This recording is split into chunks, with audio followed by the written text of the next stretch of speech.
Tuhan sertamu. Inilah Injil Yesus Kristus menurut Santo Yohanes. Dimuliakanlah Tuhan. Sekali peristiwa, Yesus berkata kepada orang-orang Yahudi, "Bapakku bekerja sampai sekarang, maka aku pun bekerja juga." Karena perkataan itu, orang-orang Yahudi lebih berusaha lagi untuk membunuh Yesus, bukan saja karena ia meniadakan hari Sabat, tetapi juga karena ia mengatakan bahwa Allah adalah Bapanya sendiri, dan dengan demikian menyamakan dirinya dengan Allah.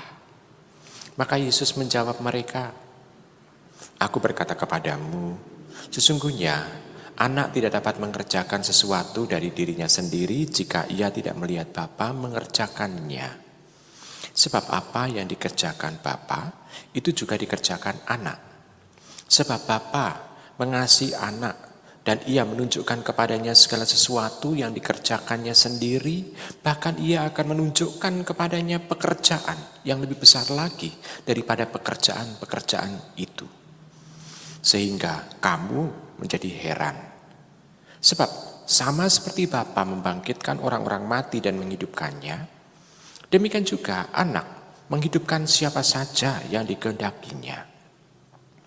Bapa tidak menghakimi siapapun, melainkan telah menyerahkan penghakiman itu seluruhnya kepada anak, supaya semua orang menghormati anak sama seperti mereka menghormati Bapa.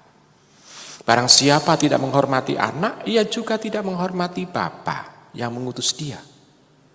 Aku berkata kepadamu, sungguh, barang siapa mendengar perkataanku dan percaya kepada dia yang mengutus aku, ia mempunyai hidup kekal dan tidak seturut dihukum.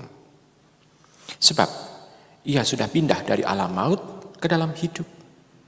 Aku berkata kepadamu, sungguh saatnya akan tiba dan sudah tiba, bahwa orang-orang mati akan mendengar suara Anak Allah, dan mereka yang mendengarnya akan hidup. Sebab sama seperti Bapa mempunyai hidup dalam dirinya sendiri, demikian juga diberikannya anak mempunyai hidup dalam dirinya sendiri. Dan Bapa telah memberikan kuasa kepada anak untuk menghakimi, karena ia adalah anak manusia. Janganlah kamu heran akan hal itu, sebab saatnya akan tiba bahwa semua orang yang di dalam kubur akan mendengar suara anak, dan mereka yang telah berbuat baik akan keluar dan bangkit untuk hidup yang kekal, tetapi mereka yang telah berbuat jahat akan bangkit untuk dihukum. Aku tidak dapat berbuat apa-apa dari diriku sendiri. Aku menghakimi sesuai dengan apa yang aku dengar, dan penghakimanku adil. Sebab aku tidak menuruti kehendakku sendiri, melainkan kehendak Dia yang mengutus aku." Demikianlah Injil Tuhan kita. Terpujilah Kristus. Ibu, bapak, saudara-saudari yang terkasih dalam Yesus Tuhan, bacaan Injil hari ini sungguh adalah pewahyuan mengenai siapa Yesus. Pewahyuan mengenai siapa Bapa. Pewahyuan mengenai kesatuan antara Bapa dengan Putra. Pendek kata, sebetulnya itu adalah mau mengungkapkan kepada kita bahwa barang siapa itu tidak mempercayai Bapa yang mengutus Sang Putra, dan Sang Putra adalah hakim yang penuh dengan kasih, dan kita pada saat dihakimi tidak membutuhkan pembela apa-apa, karena tidak ada yang bisa dibela kalau kita ini orang berdosa. Karena Sang Putra menghakimi dari apa yang kita lakukan. Ibu, bapak, saudara-saudari yang terkasih dalam Yesus Tuhan. Jadi pengadilan terakhir berbeda dengan pengadilan yang ada di pengadilan negeri atau pengadilan tinggi atau Mahkamah Agung yang membutuhkan lawyer atau pembela atau ahli hukum yang istilahnya bisa selintat-selintut mempermainkan hukum. Sedangkan penghakiman terakhir tidak bisa. Yang dihakimi adalah diri kita sendiri. Pikiran kita, hati kita, tindakan kita, perkataan kita.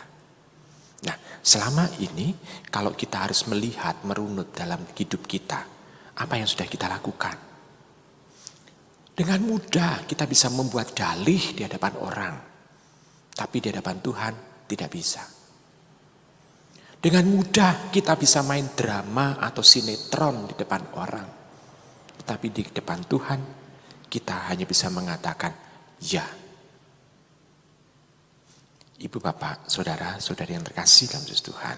Selain itu juga kalau kita bisa melihat bahwa barang siapa bisa mampu mendengarkan suara Allah adalah orang yang mempunyai iman dan memasrahkan hidup melulu kepada Sang Putra.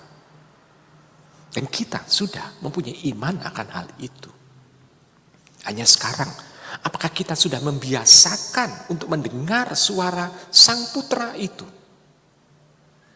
Karena dengan mudah kalau orang itu sudah terbiasa mendengarkan firman Sang Putra itu, maka pada waktu dia dibangkitkan, dia akan bangkit.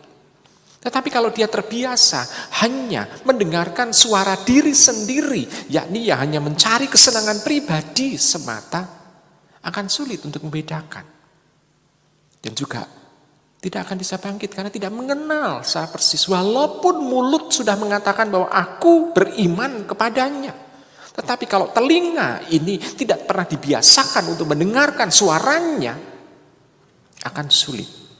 Maka di sini sebetulnya adalah ajakan. Kalau mulut sudah mengatakan aku percaya, aku beriman kepadanya, maka telinga pun itu harus juga dibiasakan untuk mendengarkan suara Allah. Hidung pun juga terbiasa untuk menghirup udara Roh Kudus atau nafas Allah sendiri. Sehingga dalam tutur kata kita, tindakan kita hanya melulu untuk memperlihatkan bahwa Tuhan adalah yang menguasai diri kita. Sehingga pasrahan kita kepada Allah sungguh-sungguh bisa menyelamatkan kita. Ini yang diminta oleh Tuhan. Tapi kita bisa melihat bahwa kalau kita memang mau mempersatukan itu semua, maka akan terlihat dan tampak dalam sikap-sikap kita. Dan sikap kita yang tampak adalah kita memperlihatkan bahwa Tuhan bekerja melalui diri kita. Ibu, bapak, saudara, saudari yang terkasih dalam Yesus Tuhan. Seperti Sang Putra pada saat menghakimi, dia tidak bisa menuruti kehendaknya sendiri, melainkan kehendak dia yang mengutus. Demikian juga dengan diri kita. Kalau kita mengaku sebagai pengikut Tuhan, kita tidak bisa untuk semena-mena, sewenang-wenang menuruti kehendak pribadi. Tetapi kita hanya mau mengikuti kehendak Dia yang bekerja di dalam diri kita. Ya, Ibu, bapak, saudara, saudara terkasih, itu wujud iman yang ada. Dan kita mengimani bahwa Tuhan yang sudah memilih kita akan melindungi kita kalau kita percaya kepada Dia. Selamat merenungkan.